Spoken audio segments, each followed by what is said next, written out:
Hi everyone, welcome to Our Friends in Addison, where we talk to the local businesses, organizations, and residents that make up our community so that we can hear their stories and get to know each other just a little bit better. Today, my friend Leslie and I spoke with State Representative Kathleen Willis. We learned a lot about local politics and what it means to be a state representative. And as someone that doesn't know too much about local politics, I thought it was a great conversation to be a part of. So, sit back, relax, and enjoy another conversation with one of our friends in Addison.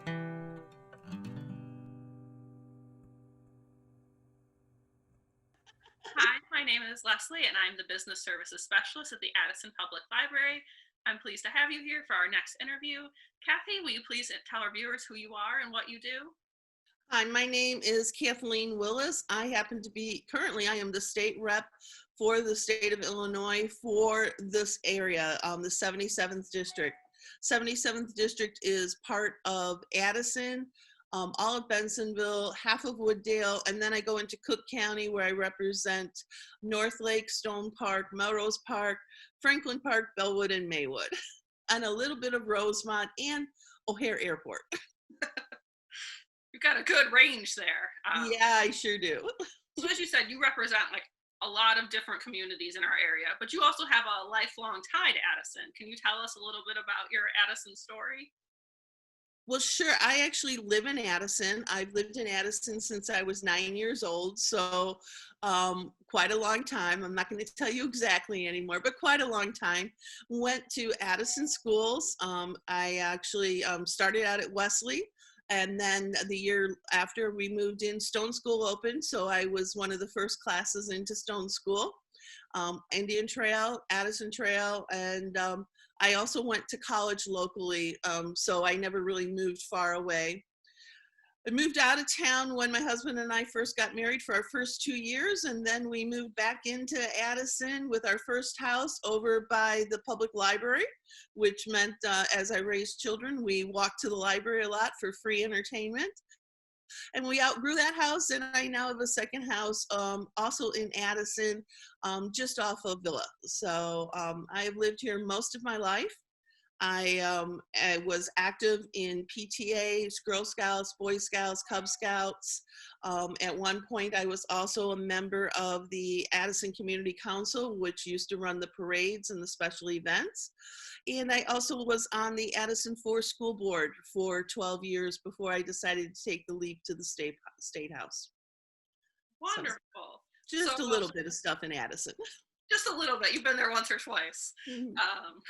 So as you mentioned, you're a state representative, but what does that mean? What does a typical day look like for you? I think a lot of people know we go out and we vote for our state representatives, and you go down to Springfield, but beyond that, I think people are curious to hear what it is you do all every day. What we do is, as you heard in the very beginning, I represent a very large area, a very diverse area, a lot of different economic needs throughout there. So it is important that I always stay in touch with those people. So I will talk to people on a regular basis, whether it's on phone or walking into the neighborhoods, doing special events, all those things to keep connected to the people in my community.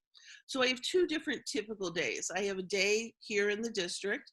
My office happens to be in North Lake, which is only 7 minutes from home, which is really quick and easy. And I could be in my office about 9:30 or so. But before then, I'm up checking my emails, checking through. I read 3 newspapers a day because I feel it's really important to be up on current events. So I keep up on current events. I read through all my emails, and I'm sort of a control freak. So I read my own emails, everything, and then I turn it over to my staff. And then I will also go and I could have meetings in my office in North Lake. And it could be from people that live in the community. So it could be my constituents. It could be lobbyists. It could be advocates for various different causes that they have. And so I'll meet with people in my office. And then I oftentimes go out, and I can be out at different businesses to see how they're running, how they're being affected by the economy. I could be at a school. I love to go to schools. So I always, anytime anyone asks me to go to a school, I'm always there. So why did you decide to run for office? Well, I guess my first time of running for office, I'll go back to when I ran for District 4 school board office. I had been working in the schools at that time, very involved in PTAs, and there was an opening on the school board. And a friend of mine said, you should really apply for it, try to get appointed to it. So I applied, and I did not get the appointment.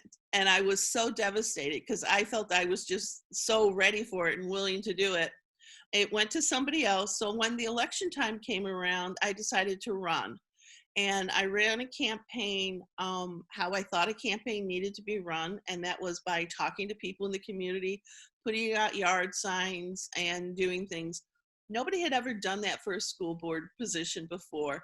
And so I sort of blew everybody away and won it overwhelmingly. And so that's what started. Someone just asked me to do that. Fast forward to about 11 years later, and I knew that I did not want to be on the same school board forever. I didn't want to get stagnant. I really strongly believe in new ideas, but I still wanted to be involved in the community. So I decided to take a run for village trustee at that time, and I didn't win. I still campaigned the same way and everything, but I ran against a group that were solidified together, and they really hadn't done anything wrong. So there was no bashing or anything like that, but I just lost, and I only lost by less than 200 votes. So it wasn't very much. And it's hard in a local election. People don't always get out to vote. But that was enough to get my name someplace up the food chain. And at the same time, they were redistricting this area. And they had decided it had always been represented by a Republican, and they wanted to get a Democrat out in this area, and they really wanted a woman. So I got a phone call, and I was asked if I wanted to run. And I'm like, okay, I think that's a great idea. Let's give it a shot and see what happens. And needless to say, the ball kept rolling, and I learned about the other side of my district because I really didn't know a lot about the Cook County side. Walked, knocked on doors, hit everybody, every place I could. I walked the district and knocked on doors, every door, at least 3 times throughout that summer and into the fall. And I won against a 20-year incumbent. I won because not because the gentleman I was running against was a bad person. He just thought that you didn't need to stay connected to the people in the community anymore. And that's what did it. And because of that, I remind myself all the time that I need to stay connected to the people in the community. That's great. So I know you said you started like your political career from the school board, but have you always had a long-lasting interest in politics? It came and went. Interesting enough, when I was in high school, I won Outstanding Senior in Political Science, or Social Science at that time it was called. It was interesting. So I was involved in high school in Youth in Government, which is a program that does mock state government. I was also involved in Model UN, which does national type of things. We actually do a fake Model UN, and we were out in Kalamazoo, Michigan, doing our program then. So I had a little bit of that involvement. I will tell you this, I've always voted since the time I was 18 and able to vote. I vote in every election. The little tiny small ones that people don't think matter, which in my opinion matter more than anything, because all politics is local. You really need to know who your local representatives are. So speaking of high school, you were recently given the Addison Trail Tradition of Excellence Award. What did that mean to you? That was such an honor, and it was so great to be there. My kids all went to Addison Trail, all 4 of them. I have 4 grown children now. They all went to Addison Trail. They were thrilled for me. I have always stayed connected to the high school. Part of it was from my years of going there, and then when I was a parent there, and then obviously as a state rep. So it was so wonderful to be honored by my home school where I was. It was a pretty big deal. I brought my parents, came to see the meeting, and they still live in Addison, so they got to see the award. My brother, one of my brothers who I'm very, very close to, also an Addison Trail graduate, came to the awards ceremony, and all of my children were able to be there, which was really wonderful. It had a little bit of a hiccup in it. At one point, we actually had a code red lockdown. The intruder alarms went off just at the end of my meeting, and we weren't sure what was going on. So I spent an extra 90 minutes in a classroom locked in with a bunch of high schoolers, which was an interesting experience. It turned out to be a false alarm and a mess up in their electric system, but got to learn firsthand what that's like. So that was sort of interesting, to say the least. Well, it's good you could think of that as a learning experience. That was impressive. So what is the most challenging and the most rewarding part of your job as a state representative? Well, I think the most challenging part is listening to everybody and trying to be as open-minded as possible, and to listen to people that have totally different opinions than you do. And that is often done. It's a challenge because when someone differs from you, they're not always polite. And so having those tough conversations with people that are oftentimes very irate, sometimes what I would call not really rational, but trying to always go above that and be respectful back to them when they may not be respectful to you. I think that's a very big challenge to take. It has been a challenge also because I've always lived up in the suburban area of the city of Chicago. We look at things a lot differently up here than that we may see all the way down in the southern part of the state. When you represent people in the state of Illinois, yes, my constituents are up here, but the bills that I pass affect the entire state.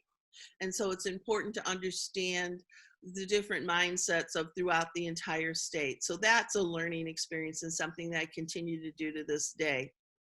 The most rewarding part, though, is when you are successful on passing a bill that you are passionate about. I've done a lot of work recently over the last few years in gun violence prevention, and I have been thrilled that I have been able to pass 3 major pieces of legislation throughout my career. And 2 of them were ones that took quite a long time to happen. And one was I worked with Senator Harmon, who is our senator in this area. He had been working for 16 years on passing a gun dealer certification or a licensing program.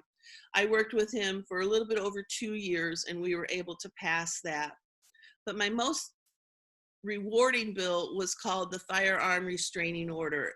It's an emergency order of protection in which families can request that guns are taken out of their home and secured away, and the owner of the gun temporarily has their FOID card suspended so they cannot get new guns. It's a temporary order that goes into effect if somebody shows signs that there's problems that they need to take care of. Not permanent problems, but problems that might cause undue stress, mental anguish, that at that point in their life, they should not have a gun readily available to them. It's a suicide prevention bill, really. It also could prevent tragedies with mass shootings or family gun situations. It's went into effect a little bit over a year ago, and it's been used about 30 times since it went in there. And I feel that those are 30 lives that we know we saved. That's fantastic. Mm-hmm. Wow. So are there any surprises or aspects to your job that you didn't expect when you started? Well, I've never shied away from hard work, but this is a lot of hard work. I will tell you this. You are always on the clock. You can't go to the grocery store without somebody bopping up to you and asking you a question on that. And I also am surprised that many people don't understand the differences between state government and federal government. And so they hear something and they'll go, well, what does the president have to say about that? I'm like, I wouldn't know any more than you do. I don't see the president on a regular basis. And those are the kind of things that I think sometimes surprise me. Like I said, you're always on the clock. I can't go anywhere. I've never been more conscious of making sure I have makeup on, and I don't go out in, beat up sweats anymore. I'm always on, so it's careful. Those surprising things. Someone tried to pay their library fines to me at the grocery store once. I never would have thought that would happen. Right. So not everyone listening may know this, but you previously worked at the Addison Public Library. What was your favorite part about that job? Well, I even to this day, I'm a bibliophile. I mean, I love books. I have books in hard print, on my Kindle.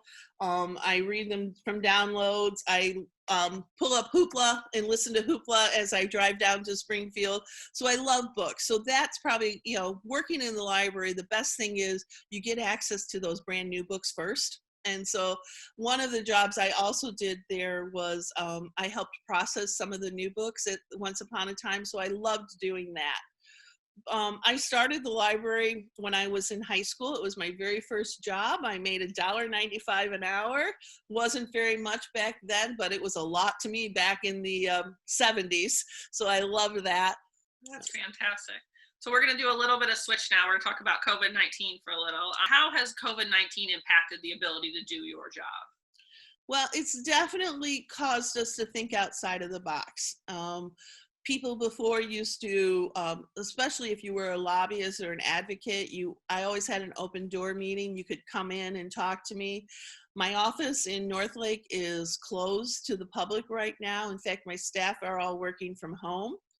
We have the phones automatically forwarded to one of my staff members' home phone, and she picks her own cell phone, I should say, and she picks up from home.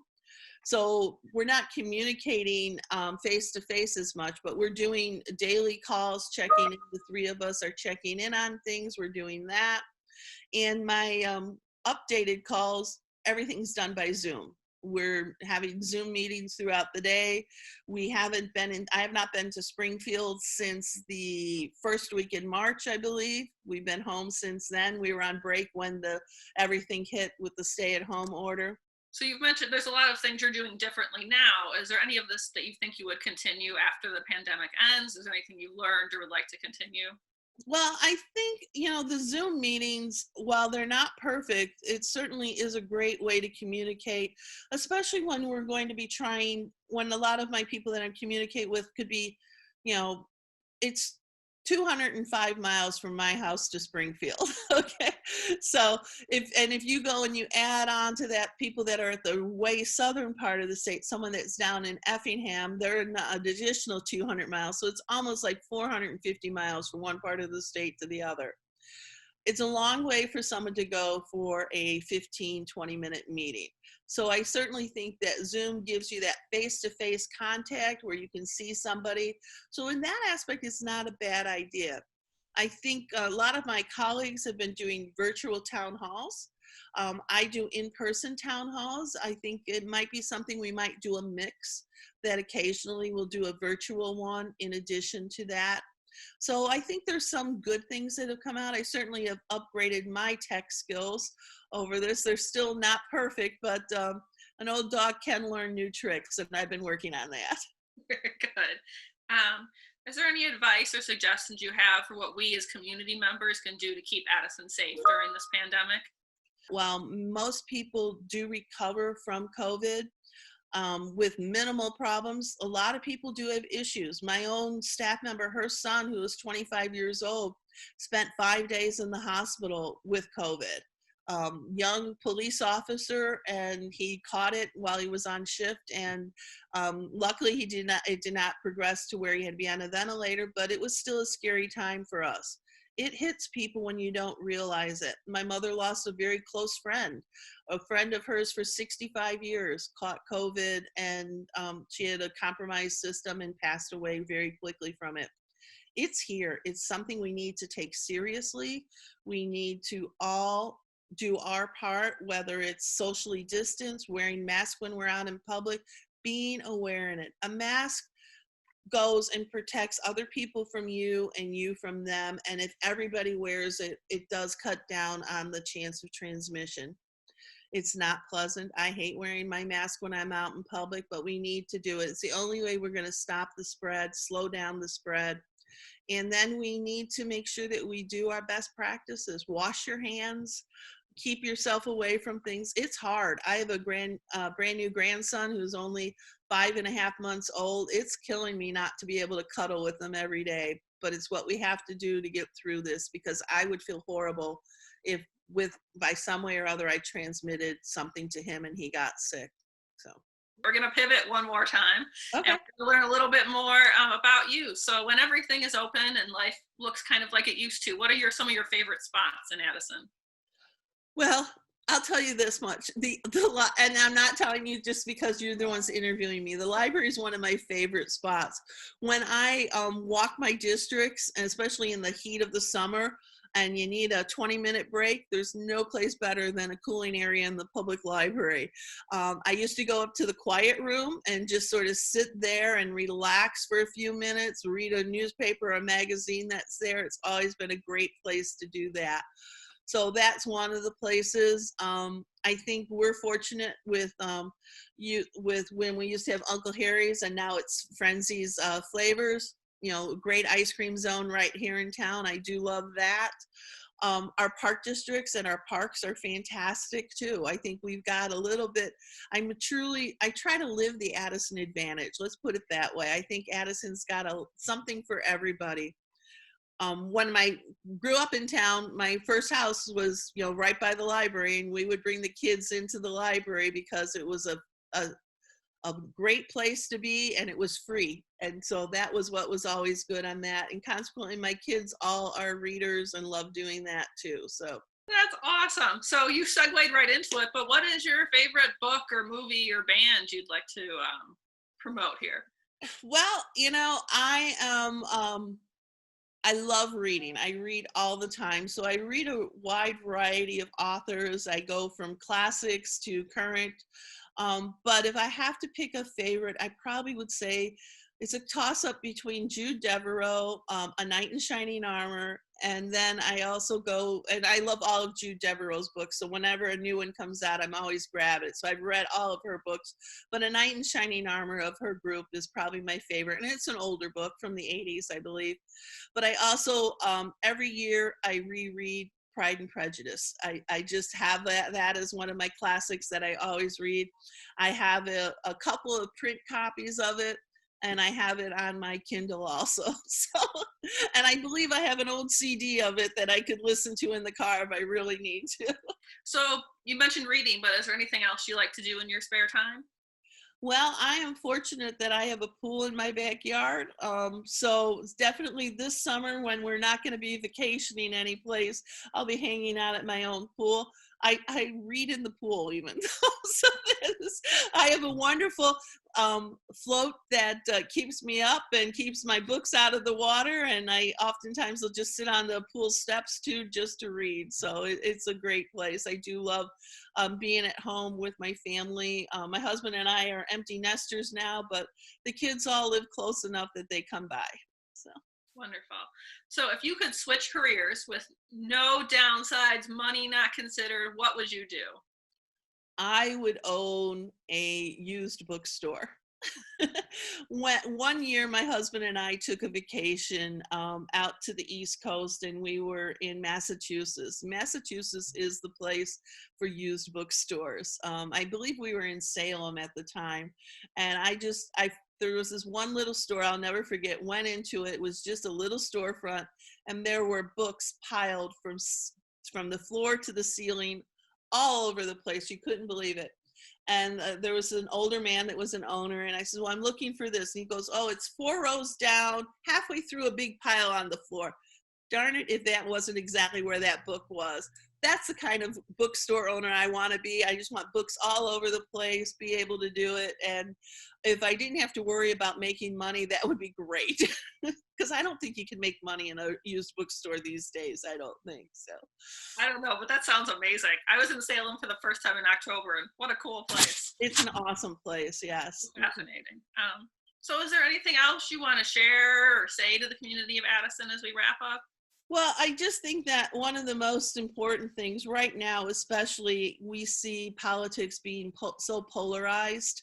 There are a lot of people that are in the middle, and I think that's the most important thing, to try to balance yourself, to hear both sides of every argument and count on yourself to be able to make the best decision on it. Don't always listen to everybody that you hear on TV, because there's always more than one side to a story, and usually it's more than two sides to a story. So I think that's important for everybody to realize. I think it's also important for everybody to realize that politics are local, and the most important and the most things that affect you the most are those local things, whether it's the library board, the park district board, your local village board. Those people really affect your lives much more so than what goes on in Washington or even what goes down in Springfield. So politics are local. Know your local politicians, know what they're doing. That's where your tax dollars go. Make sure that you understand what's going on. And realize that that's only one aspect of every politician's life. We have a lot more to offer than just that. So, Well, thank you so much for spending time with us today. We really appreciate it. We enjoyed getting to know you a little better. oh, thanks. It's been fun. Ben, anything else? I'm one of those people that doesn't know too much about local politics. When you said Now that, you're I'm gonna like, have to oh, go look up yeah, I'm everything. going to raise my hand here because that's me. But so that was really great. And sorry to add to your busy Zoom schedule, but Oh, thank no, you it's for fine. taking Actually, the we're pretty time out. quiet today. Oh, good. Oh, thank you so much. My pleasure. Take care. You guys have a great afternoon. You too, Thanks. Kathleen. Enjoy your All right. trip to Springfield. Bye.